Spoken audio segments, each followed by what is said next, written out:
pada tahun 1948, tepatnya di sebuah desa terpencil di Palestina, memperlihatkan kehidupan seorang wanita muda yang bernama Farha.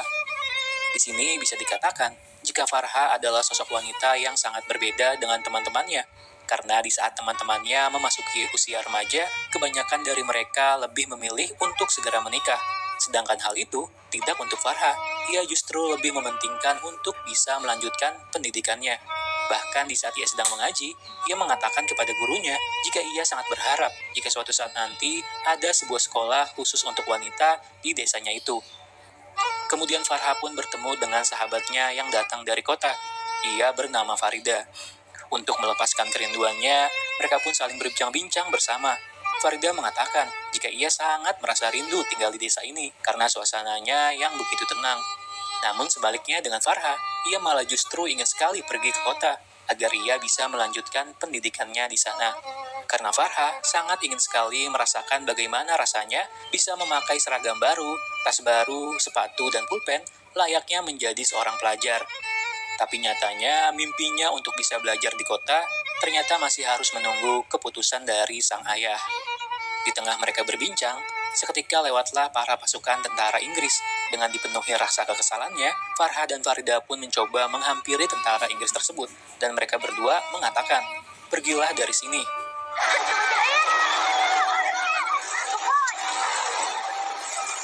Tak hanya itu saja, ada juga sekelompok anak-anak yang berlarian dengan membawa senjata mainan. Mereka pun juga mengejar tentara Inggris tersebut, seolah-olah mengartikan jika mereka sedang mengusir tentara-tentara itu untuk segera pergi dari tanah mereka.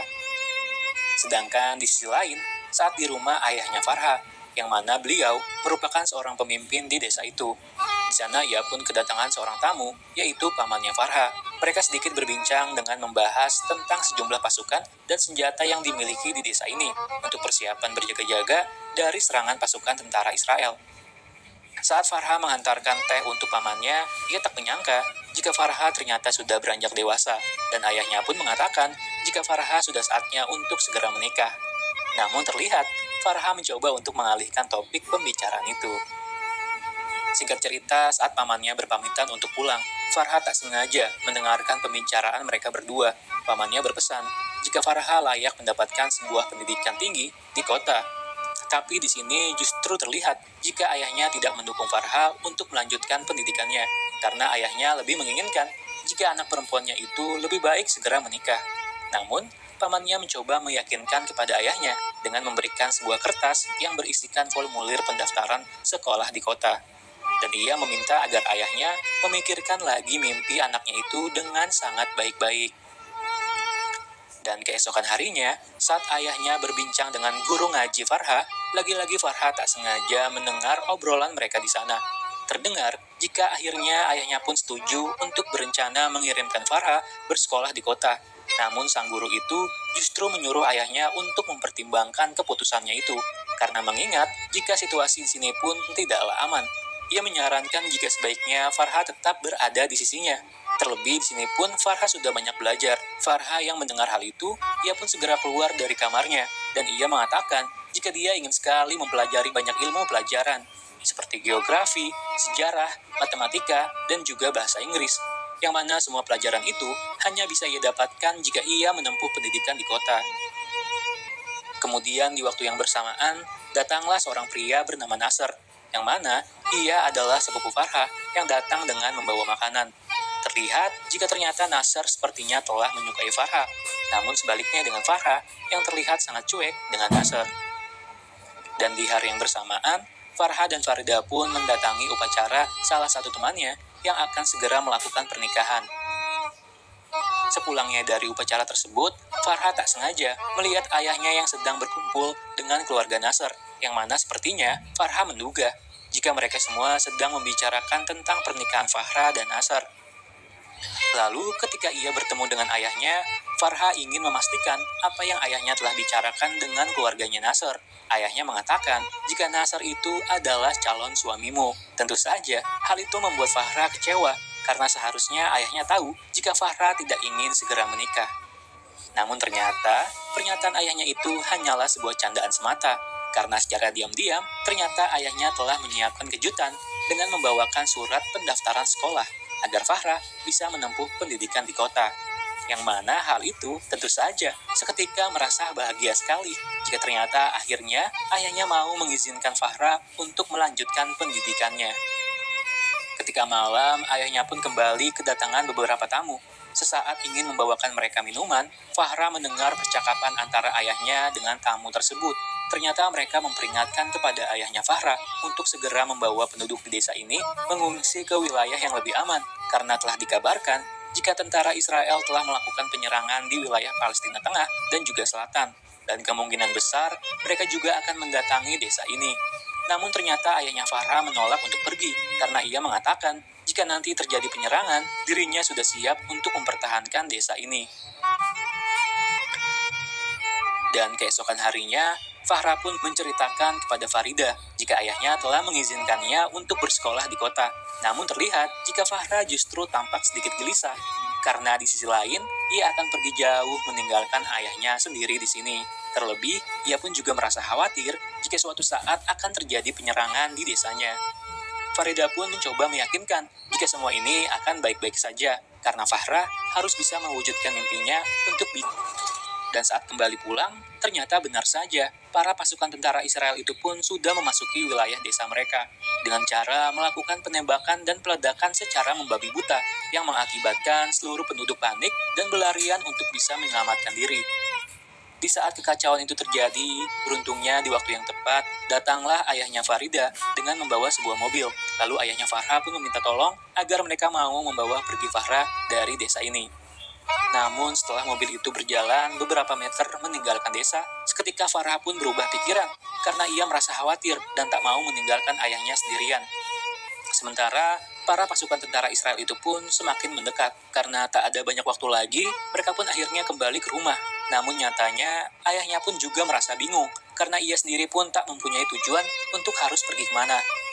Dengan membawa sebuah senjata, saat mereka berencana ingin pergi keluar, di saat itu juga terdengar teriakan seseorang yang terkena serangan dari tentara Israel. Karena ayahnya merasa jika di luar pun sepertinya sudah tidak aman, tak ada pilihan lagi. Ayahnya pun menyuruh Farah untuk masuk dan bersembunyi, sementara waktu di dalam sebuah ruangan tempat penyimpanan makanan. Dan ayahnya pun berjanji jika ia akan segera kembali lagi. Tentu saja, keputusan itu pun membuat Farah merasa berat hati, karena jelas saja ia tak mau jika ayahnya pergi meninggalkannya sendiri di ruangan itu. Namun ayahnya mencoba untuk meyakinkan Farah jika semua ini akan baik-baik saja, dan ayahnya akan segera kembali untuk menjemputnya. Karena ayahnya harus ikut mempertahankan desa ini bersama dengan para penduduk lainnya.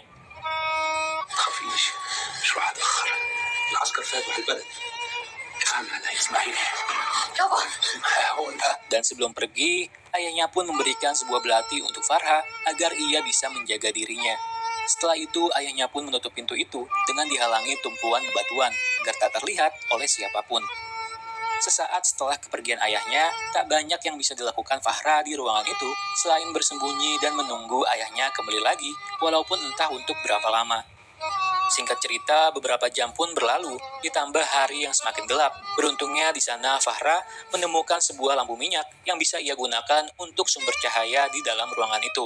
Dan tak hanya itu saja, Farah pun sekali mencoba untuk melihat keadaan di luar dengan memanggil-manggil nama ayahnya, dengan harapan jika ayahnya berada di luar sana. Kemudian, satu hari pun berlalu. Untuk bisa tetap bertahan hidup, Farah pun mencoba memakan persediaan makanan yang ada di ruangan itu, yaitu sebuah kentang dan juga kacang-kacangan. Bahkan ia pun terpaksa harus meminum air fermentasi yang rasanya sudah pasti tidak enak. Di saat Farah teringat dengan sebuah tulisan untuk sahabatnya Farida, seketika terdengarlah suara tembakan dan ledakan yang terjadi di luar sana. Ya Bang.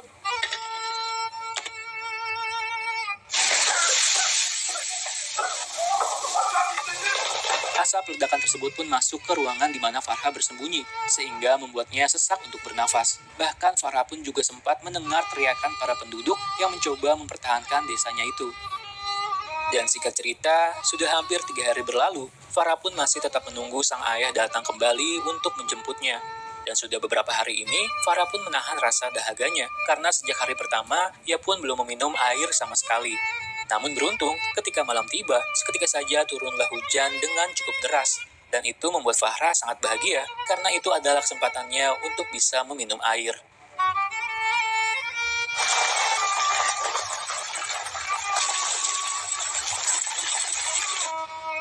Dan keesokan harinya, terlihat jika Farha merasa sudah tak tahan untuk membuang air kecil. Karena tak ada pilihan lain, ia pun terpaksa melakukannya di sudut ruangan tersebut. Singkat cerita, saat malam tiba, Farha pun memandangi kertas pendaftaran sekolahnya di kota yang masih ia simpan.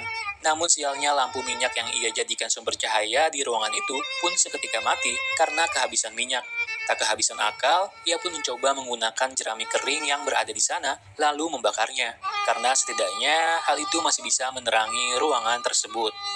Karena sudah berhari-hari lamanya Farha berada di sana, ia pun mulai merasa tak tahan dengan bersembunyi terus-menerus. Ia pun mencoba berusaha membuka pintu itu dengan menggunakan belatinya. Namun sayang, usahanya itu pun sia-sia, karena pintu itu pun nyatanya tak mudah untuk dibuka.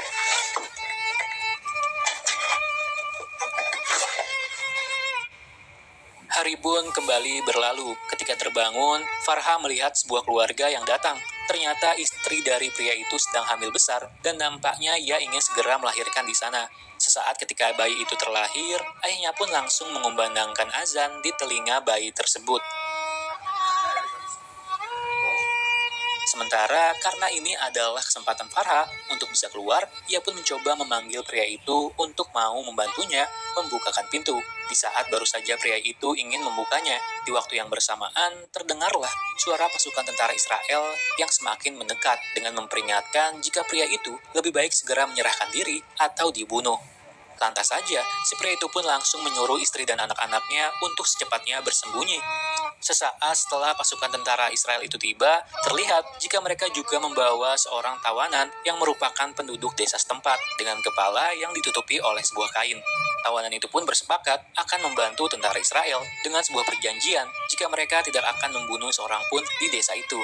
Tawanan tersebut mengatakan jika pria itu bukanlah pejuang, dia hanyalah seorang penduduk biasa yang kebetulan hanya lewat dan ia tak mempunyai senjata. Namun untuk memastikannya, komandan tentara itu pun menyuruh bawahannya untuk memeriksa keadaan rumah itu jika tak ada orang lain selain dia. Sementara itu Farha yang bersembunyi di dalam ruangan itu, ia pun juga merasa takut jika mungkin saja ia akan tertangkap.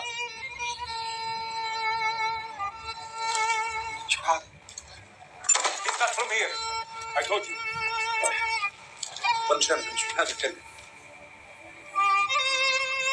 Selang tak berapa lama, sialnya, istri dari si pria itu pun akhirnya tertangkap. Seorang tentara wanita mencoba menggeledah tubuhnya, dan ternyata ia menemukan sebuah kunci. Komandan tentara itu pun menduga jika wanita itu baru saja melahirkan seorang bayi, karena ia melihat sebuah bercak darah di luar pakaiannya. Di tengah ketegangan itu terjadi, lagi-lagi, sialnya, terdengarlah suara tangisan bayi, yang mana tentu saja hal itu membuat para tentara itu pun segera mencarinya.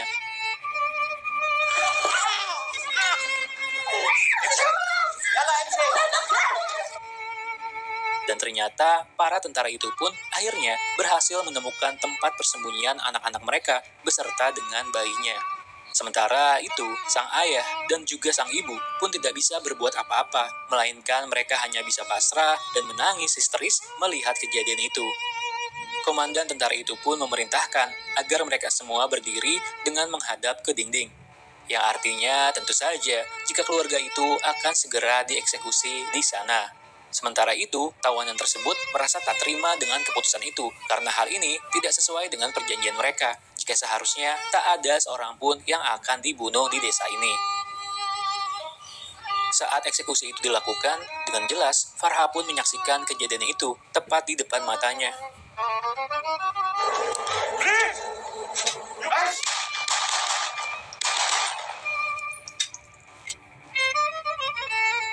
Setelah selesai melakukannya, tentara itu pun langsung memindahkan jasad mereka. Namun, kekejaman para tentara Israel itu pun belum selesai sampai di situ saja. Sebelum mereka pergi, komandan tentara itu menyuruh bawahannya untuk segera mengeksekusi bayi yang tak berdosa itu. Tapi terlihat dengan sangat berat hati jika sebenarnya tentara itu merasa tak tega untuk melakukan hal itu.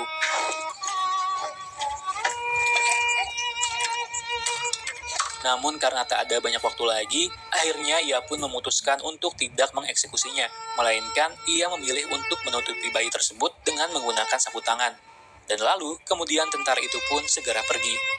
Setelah beberapa jam berlalu, Farha pun mendengar suara tangisan bayi itu, yang mana ternyata bayi itu masih hidup.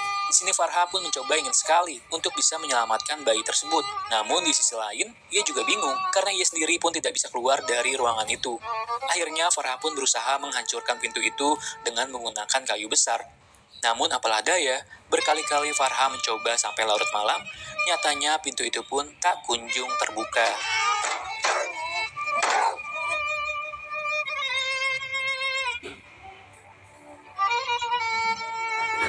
Sampai akhirnya keesokan hari pun tiba. Saat Farha terbangun, ia melihat sebuah karung yang berisikan biji-bijian terjatuh di bawah lantai.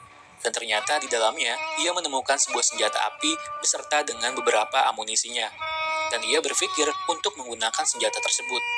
Ia berusaha mencoba menghancurkan pintu itu dengan beberapa kali tembakan. Dan ternyata, pintu itu pun akhirnya berhasil terbuka.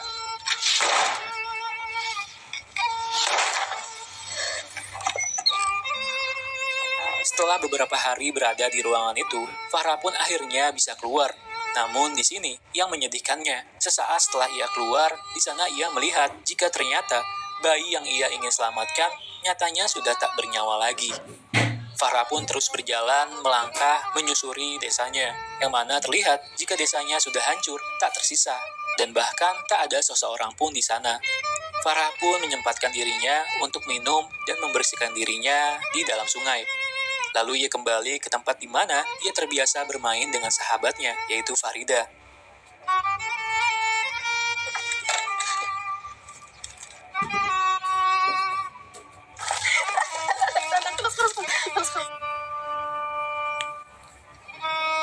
Dan tak lupa, ternyata Farha pun masih saja menyimpan sebuah kertas pendaftaran sekolahnya di kota.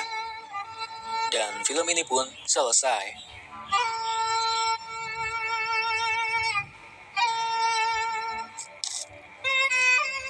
Dan di akhir cerita ini, sesuai dengan cerita nyata diberitahukan setelah kejadian itu, Farha tidak pernah lagi bertemu dengan ayahnya. Namun ada yang percaya